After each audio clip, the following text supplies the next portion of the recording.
পচে সেটা ওখানে, যেটা পচে পচে না ওগুলো ওখানে পড়বে। আমরা ডাস্টবিন ব্যবহার কীভাবে করতে হয় তোমরা জানো। এটা লেখা আছে ড্রাই ওয়াশ অপচনশীল বর্জ্যপদার্থ, শুকনা কাঁচরা। এটা ওয়েট ওয়াশ পচনশীল বর্জ্য, যেগুলো পচে, খোসা, সবজি মিড ডে মিলে সবজি কাটা হয়, চোচা খোসা, সেগুলো ভাত এগুলো বেঁচে যায়, এগুলো পচবে, সেগুলো এর মধ্যে ফেলবো। আর কিছু জিনিস থাকে যেগুলো যেরকম প্লাস্টিক, এরকম প্যাকেটের মধ্যে খাবার নিয়ে আসছো, বিস্কুট নিয়ে আসছো, কেক নিয়ে আসছো, ঠিক আছে, সেগুলো পচে না, সেটা এখানটায় ফেলতে হয়।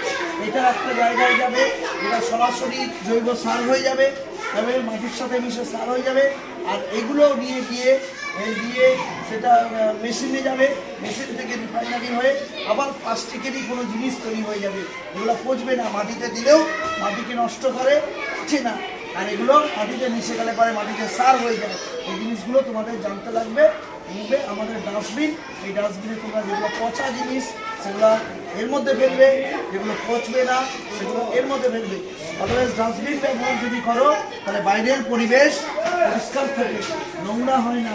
যেখানে সেখানে নোংরা ফেলতে হতে পারে, গন্ধ হতে পারে, দুর্গন্ধ হতে পারে, মশা মাছি পোকা মাকড় জন্মাবে। সেই জন্য একটা জায়গাতেই ডাস্টবিনেই ফেলতে হবে, বোঝা গেল? আর তোমাদের ফেলো তো দেখি একটা, ফেলো ফেলো ফেলো, একটা একটা করে ফেলো, ফেলো, ধরে দাও, বলছো দেখি হাত দেখাও।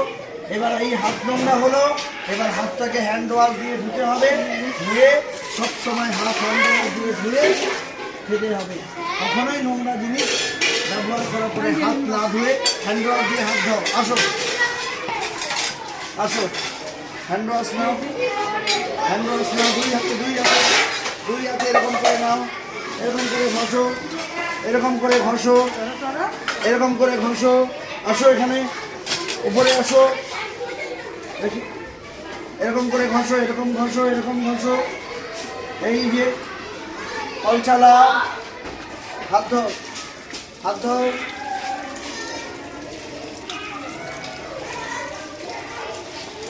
ভালো করে হাত ধর।